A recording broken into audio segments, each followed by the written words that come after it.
change based upon your survey results. People have to be willing to proceed from the assumption that they can never know everything and that they can always learn something. Synchronized organizations are really two organizations.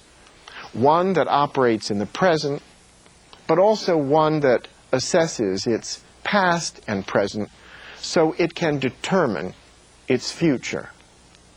Synchronized organizations have to be willing constantly to remake themselves.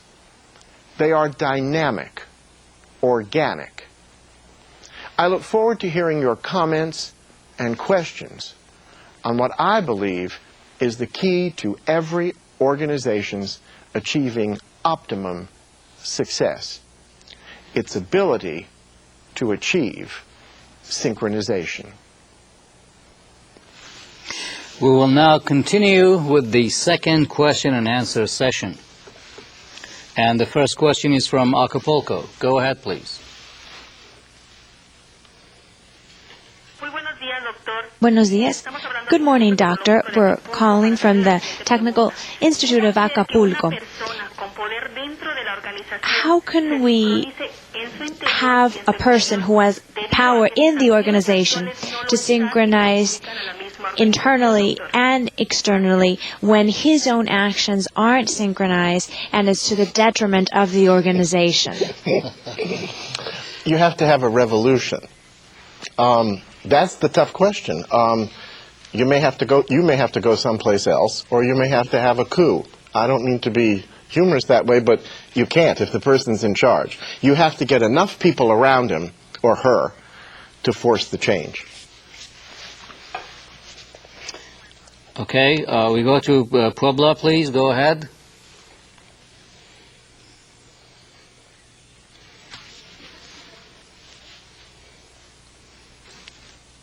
Do we have a question? Okay. We're calling from the Sierra Norte of Puebla.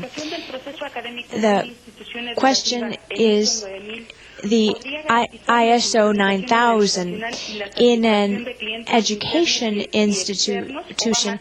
Do you think could really justify synchronization, or is synchronization something more?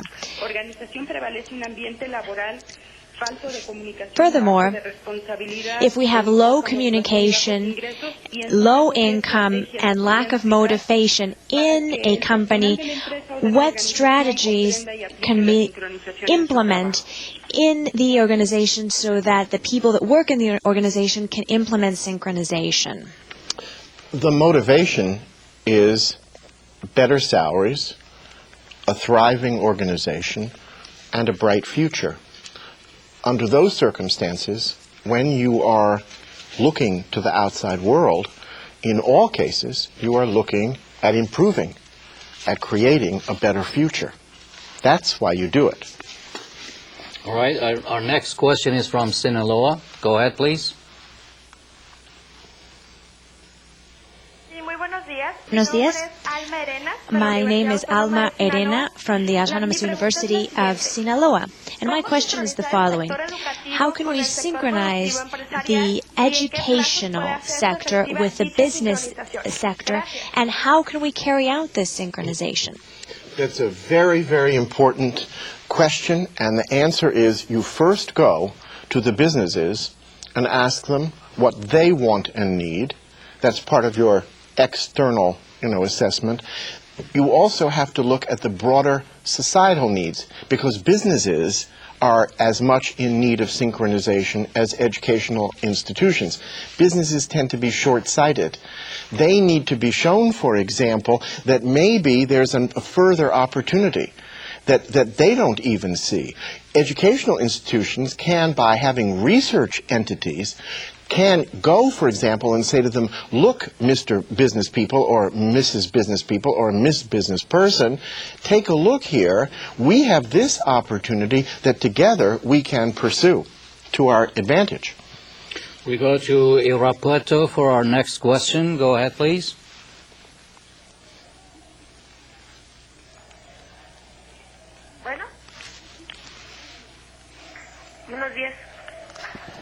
Good morning.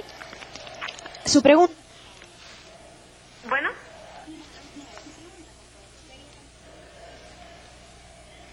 ¿Acerca de qué? There seems to be a problem with the communication. Okay, did we lose your report? Let me just ask a question about technology and synchronization.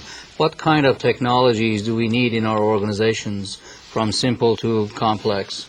Well, we need everything from the most basic would be a computer, which creates the kind of networking, of course, which is the institutional history, the networking, the monitoring.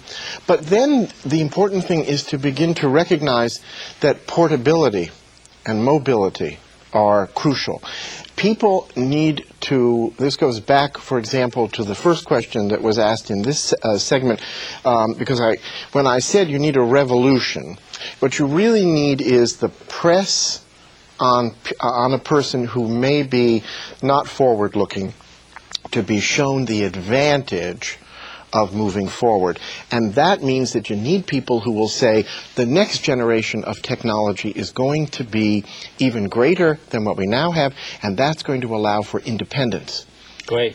And thank you for your excellent questions, but we have run out of time. We hope that you have enjoyed participating once again in this exciting multilingual and multinational program. We invite you to participate in the third video conference for this year's series, Strategies for Competitive Performance, airing March 20, 2003, and titled Enhancing Our Productivity Through Disease Prevention, Immunization, and Healthy Living. For additional information on this video conference series, please consult your participants manual, where you will find the dates and specific topics for each program. You may also visit our website, itc-group.org. On behalf of all of us, thank you for your ongoing participation and interest in this program. Thank you, and see you soon.